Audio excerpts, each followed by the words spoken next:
Neumología Peruana, Centro de Enfermedades Respiratorias. Bienvenidos a todos. Vamos ahora a empezar con mi primera presentación.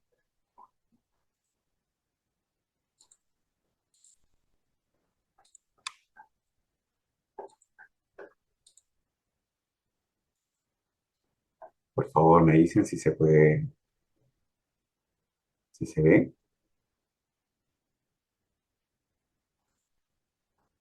Si me podrían confirmar. Sí se ve, doctor. Ok, gracias. Muy bien.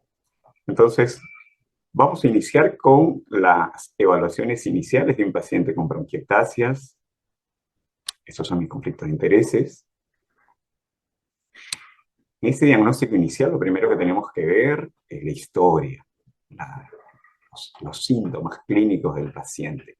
Cuáles son sus síntomas actuales y la fecha de inicio. La principal característica de un paciente con bronquiectasia que tiene síntomas es la tos con producción de esputo. Debemos preguntar por la consistencia, si el esputo es viscoso, si el esputo es de colores, si es amarillo, verde, si es incluso marrón, qué tanta cantidad, cuántas veces al día y si eso les da dificultades para respirar. Esto nos va a dar una idea no solamente de que el paciente tiene bronquiectasia, sino de la gravedad e incluso si es que aparecieron de forma temprana, nos puede hacer pensar en enfermedades genéticas o en otro tipo de enfermedades. Luego también tenemos que preguntarles si han tenido infecciones respiratorias en los últimos 12 meses, si han tenido estos episodios de tos, con esputo purulento, fatiga, con fiebre o quizás hemoptisis, porque a más exacerbaciones, como ustedes ya saben, esto aumenta el riesgo del paciente y eso decrementa también su pronóstico.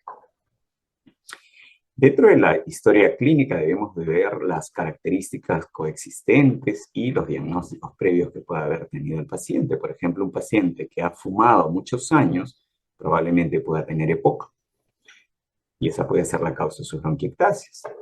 Un paciente que tiene una rinorrea persistente o recurrente o tiene dolor facial o una pérdida del olfato, quizás estamos ante una rinosinusitis y el paciente pudiera tener como causa una discinesia ciliar primaria, fibrosis quística o asma incluso. Si el paciente tiene algunos síntomas de inflamación, pudiéramos estar ante una artritis reumatoidea, un síndrome de Sjögren o una enfermedad inflamatoria intestinal como causa de las bronquiectasias. Por otro lado, si mi paciente tiene infecciones fuera del pulmón, extrapulmonares, por ejemplo en piel o presente eczema, podemos estar pensando en una inmunodeficiencia primaria. Por supuesto, siempre debemos pensar en las enfermedades linfoproliferativas que pueden estar asociadas con bronquiectasias, aun cuando los niveles de inmunoglobulina puedan estar normales. Hay otras circunstancias en las cuales también debemos pensar en bronquiectasias, como por ejemplo un asma severa o un asma pobremente controlada. En estos casos, el paciente es probable que pudiera ya tener bronquiectasias y siempre debemos buscarlas. También si mi paciente tiene VIH, una infección por VIH puede causar bronquiectasias. Si tiene trasplantes de órgano sólido o de médula ósea, o si tiene un linfoma o una vasculitis que están con terapia inmunosupresora, también puede causar bronquiectasias. En esos casos debemos buscar siempre si es que el paciente tiene síntomas como tos con flema recurrente. Dentro de la historia pasada y presente, si mi paciente ha iniciado sus síntomas en etapas tempranas de la vida o tiene familiares que también han tenido enfermedades similares o ha tenido dificultad respiratoria neonatal, sinusitis problemas de oído, malformaciones cardíacas o infertilidad, debemos pensar en discinesia ciliar primaria. Algo parecido nos sucede con fibrosis quística, donde también tenemos síntomas tempranos, pero aquí, entre otras cosas, vamos a encontrar también pancreatitis recurrente. Pero en ambos casos son síntomas de inicio en temprana edad. También le debemos preguntar a nuestros pacientes por sus tratamientos anteriores. Si el año anterior ha recibido antibióticos, si ha usado inhaladores o nebulizaciones, si ha usado fisioterapia o ha hecho ejercicio físico, qué tipo de técnicas de limpieza de vías respiratorias ha recibido y, finalmente, muy importante, cuál de ellos le resultó más útil, porque de acuerdo a eso es que podemos nosotros decidir en el futuro un poco mejor nuestra terapia. Y en el examen físico podemos encontrar que si el paciente tiene talla baja, yo voy a pensar en discinesia ciliar primaria o enfermedad inflamatoria intestinal o quizás fibrosis quística. Si el paciente es alto y delgado, quizás puedo pensar en una micobacteriosis. Si su frecuencia respiratoria es elevada, voy a pensar que está con una exacerbación o sus bronquiectasias son severas. Siempre voy a encontrar tos húmeda o con flema. A la auscultación puedo encontrar rales y sibilantes, y mientras más intensos es más severa la enfermedad. Cuando evaluamos las uñas, podemos encontrar claving o uñas amarillas, en el caso del síndrome de uñas amarillas. En el corazón, si encontramos una dextrocardia o situs inversus, podemos pensar en discinesia ciliar primaria. Y ahora, ¿cómo hacemos esa evaluación inicial?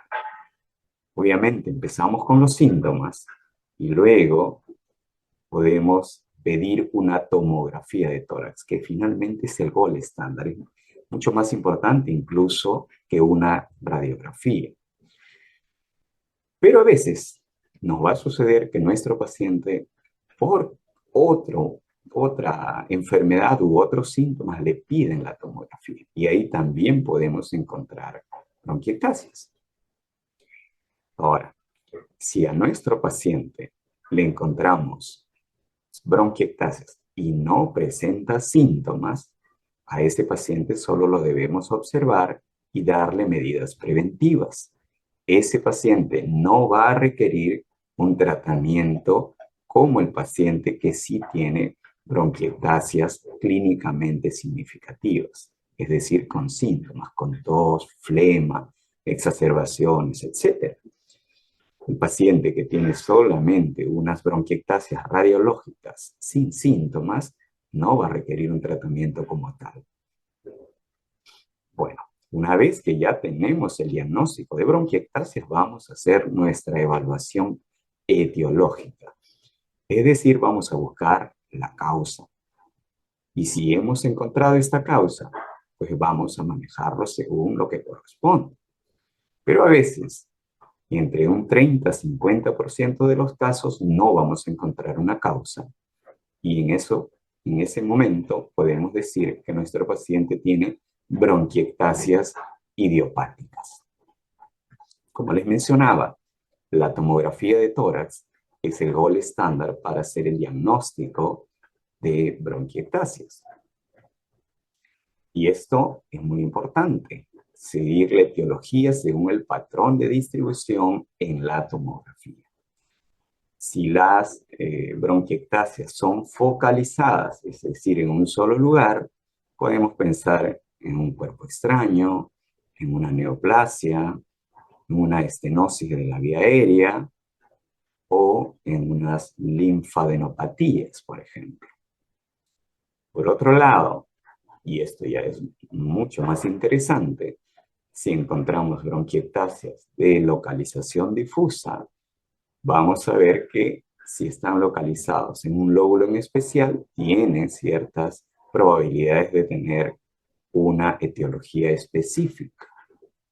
Por ejemplo, si están en lóbulos superiores, yo voy a pensar en una fibrosis quística, en una aspergilosis broncopulmonar alérgica o en secuelas de tuberculosis, sarcoidosis o luego de una radiación.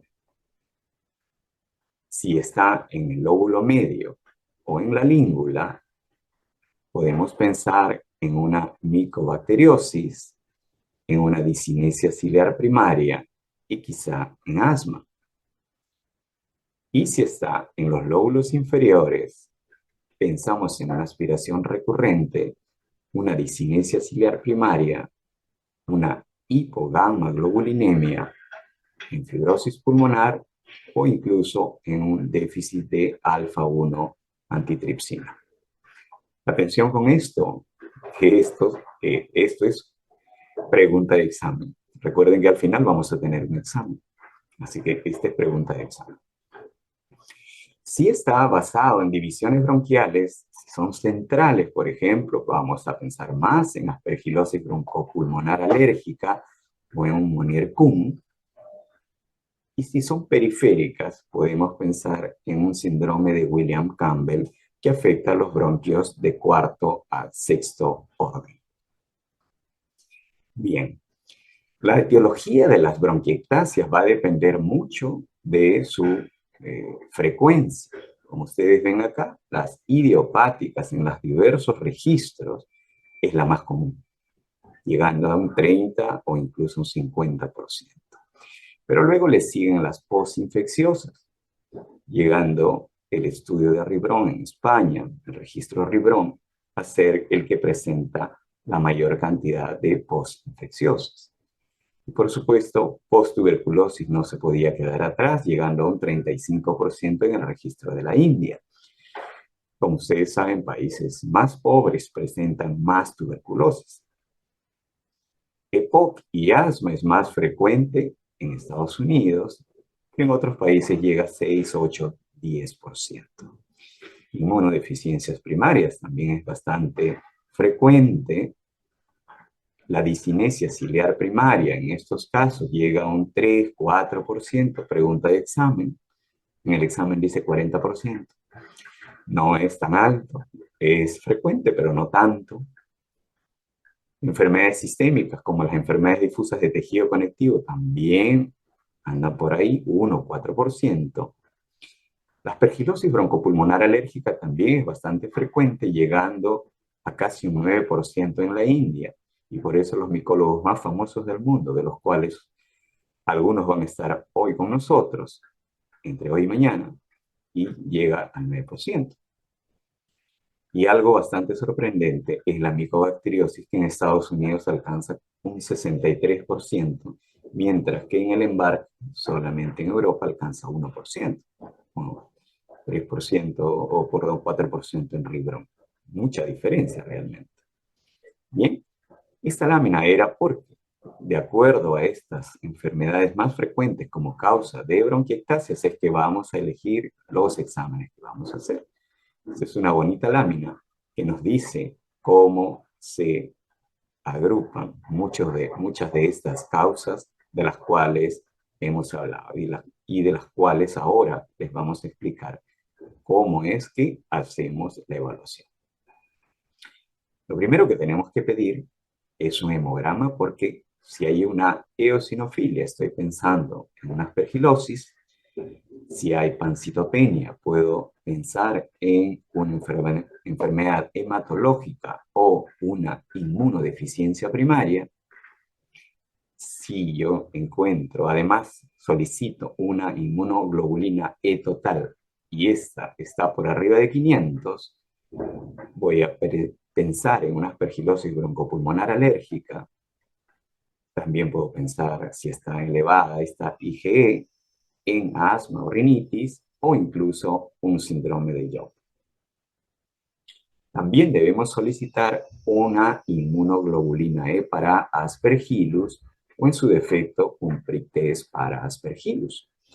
En este caso, vamos a pensar específicamente en Aspergillus y nos salen positivos. Otra prueba que tenemos que pedir son las inmunoglobulinas, porque puede haber una deficiencia de inmunoglobulina A, inmunoglobulina G o inmunoglobulina M. Y también tenemos que pedir una espirometría pre- y post-broncodilatación para descartar asma o EPOC. Pero ahí no acaban las pruebas, son 6 pruebas que debemos de pedir en nuestra primera parte. Este cultivo de esputo nos va a servir para detectar micobacterias no tuberculosas como la causa de las bronquiectasias. Siempre debemos pedir cultivo de esputo. Adicionalmente, el cultivo me va a servir para identificar otros patógenos, identificar hongos, elegir un antibiótico adecuado y, por supuesto, para monitoreo y pronóstico de la enfermedad. Pero en este caso, lo hacemos para la detección de micobacterias no tuberculosas. Entonces, estas son las 6 pruebas principales que debemos pedir en nuestra primera evaluación etiológica de bronquiectasias. El año que pasó, ISHAM, una reunión de los micólogos del mundo, pues redefinió los criterios de aspergilosis broncopulmonar alérgica y encontraba que debíamos tener algunos predisponentes como el asma, el EPOC, las bronquiectasias o las fibrosis quísticas, una presentación clínica radiológica que sea compatible. Ellos decían que la inmunoglobulina E debe ser positiva y que una inmunoglobulina E sérica debe estar al menos por arriba de 500. Recuerden que en estos criterios que acabamos de ver, hablamos de bronquiectasias, hablamos de presentación clínica, hablamos de una IgE tanto específica como total, y dentro de otros criterios también vamos a encontrar los eosinófilos en sangre que se ven en un hemograma y una tomografía consistente con aspergilosis. Entonces, estos son los nuevos criterios de ISHAM. ¿Y por qué pedimos la espirometría? ¿Por qué solicitarla? No solamente es para diferenciar como causa de bronquiectasias el asma y EPOC, sino que además me va a dar un patrón, ¿no? El patrón si es obstructivo o restrictivo o mixto, me va a medir la gravedad de la obstrucción bronquial y también me va a servir para monitorizar el progreso de la enfermedad. Ya cuando pasamos a la segunda línea, tenemos que buscar más cosas. Si mi paciente tiene una enfermedad sinopulmonar, es decir, una enfermedad de senos paranasales y de pulmón, puede encontrar colonización, sobre todo con Pseudomonas y Staphylococcus, una tos crónica con esputo, a veces neumonías, a veces atelectasias, puede encontrar pólipos y una limitación de flujo aéreo. Pero adicionalmente voy a encontrar anormalidades gastrointestinales y nutricionales como ilios, obstrucciones, pancreatitis, etc. Eso, añadido a una alcalosis metabólica y a una azospermia, me hace pensar en una fibrosis quística. Todo esto yo tengo que evaluar en mi paciente de inicio, como ya lo manifestamos, y en este caso le voy a pedir un test del sudor. Recuerden que el test del sudor es algo que debemos pedir en una segunda línea y luego de una evaluación concienzuda. Recuerden que hay enfermedades que producen sinusitis y también infertilidad, como la fibrosis quística, la discinesia ciliar y el síndrome de Young,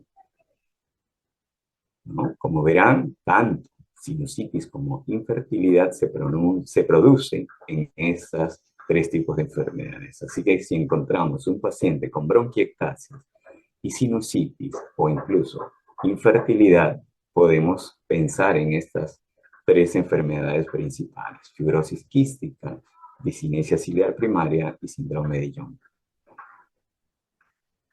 El PICADAR es un score muy importante desarrollado ya hace algunos años y que nos sirve cuando tenemos sospecha de discinesia ciliar primaria.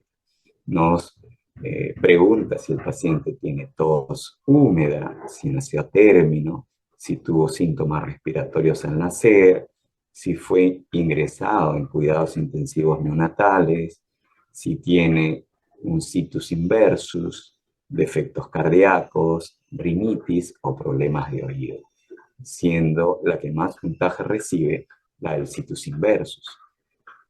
Un picadar a partir de 9 puntos es muy probable, llega casi a un 80% de probabilidades de tener una discinesia ciliar primaria. Sin embargo, mientras más puntos tenga, es más la probabilidad. Entonces, si mi picadar me dice que yo puedo tener discinesia ciliar primaria, es mejor pedirle a mi paciente un óxido nítrico nasal para confirmar el diagnóstico. Siempre debo pedir estos exámenes para descartar algunas enfermedades difusas de tejido conectivo. Debo pedir un factor reumatoideo y un anti-CCP pensando en artritis reumatoide, un ANA y un ANCA. En este caso el ANCA pensando en vasculitis y el ANA pensando en otras enfermedades también comunes. También debo pedir una medición de los niveles basales de anticuerpos específicos contra los polisacáridos naturales de Streptococcus pneumoniae y, si están bajos, debo aplicarle una vacuna de 23 cepas, 23 valente de neumococo. Esto nos permite que en 4 a 8 semanas nuevamente midamos los niveles de anticuerpos y en el caso de que continúen por debajo del umbral de protección, ya tenemos un diagnóstico de deficiencia funcional de anticuerpos contra estreptococos. Esto es algo que también debemos hacer en la segunda línea de investigación. Entonces, estos exámenes de segunda línea van a incluir un test del sudor, óxido nítrico nasal, tenemos que pedir siempre subclases de inmunoglobulina G, siendo la deficiencia de inmunoglobulina G3 la más común. Debemos pedir siempre subpoblación de linfocitos. También, si tenemos, por ejemplo, que las inmunoglobulinas están muy elevadas, debemos pedir electroforesis de proteínas séricas, siempre un estudio de reflujo en el caso de que hayan síntomas claros. Ya mencionamos los anticuerpos para enfermedades difusa de tejido conectivo. Siempre vamos a pedir también alfa-1 antitripsina, una respuesta de anticuerpos a la vacunación, como vimos hace un rato, un ELISA para VIH, y en el caso de que sea una bronquiectasia localizada, debemos pedir una broncoscopía. Y ya, finalmente llegamos a la tercera línea, donde, pues, si pensamos muy claramente en fibrosis quística, vamos a pedir estudios genéticos, una diferencial de potencial nasal y una medición de cloro intestinal. Esto ya se hace en centros muy especializados. Si estoy pensando en discinesia ciliar primaria, debo pedir un panel de mutaciones genéticas y la microscopía electrónica. Y si estoy pensando en deficiencia de alfa-1 antitrypsina, voy a pedir mutaciones genéticas también. Esto me va a servir también para hacer fenotipificación y endotipificación, saber los fenotipos y endotipos de estas bronquiectasias. Y de esa manera voy a poder hacer un diagnóstico etiológico adecuado, pero además dar el tratamiento adecuado. Como ven en estas láminas, cada enfermedad tiene un tratamiento adecuado. E incluso vamos a investigar los rasgos tratables y de acuerdo a eso decidir cuál es el tratamiento que más le conviene a nuestros pacientes, porque no hay un tratamiento único para todas las bronquiectasias. Son tratamientos absolutamente diferenciados según su etiología y según también sus rasgos tratables, como vamos a ver después. Entonces, como conclusiones, en una primera línea debemos pedir un hemograma, una inmunoglobulina de total, una inmunoglobulina específica o en su defecto un pretest para Aspergillus, las inmunoglobulinas A, G y M, una espirometría pre y post broncodilatador, un cultivo de esputo para bacterias, micobacterias y hongos y un BK de esputo. Ya en una segunda línea pediremos un test del sudor, óxido nítrico nasal, subclases de inmunoglobulina G y subpoblación de linfocitos, electroforesis de proteínas séricas, un estudio de reflujo, anticuerpos para enfermedades difusas de tejido conectivo, alfa-1 antitripsina. Veremos una respuesta de anticuerpos a la vacunación, un ELISA VIH y una broncoscopía de ser necesaria. Por último, en los estudios de tercera línea ya vamos a pedir estudios genéticos y además estudios muchísimo más específicos para enfermedades como fibrosis quística, discinesia axilar primaria o déficit de alfa-1 antitripsina. ¿Ok? Muchas gracias.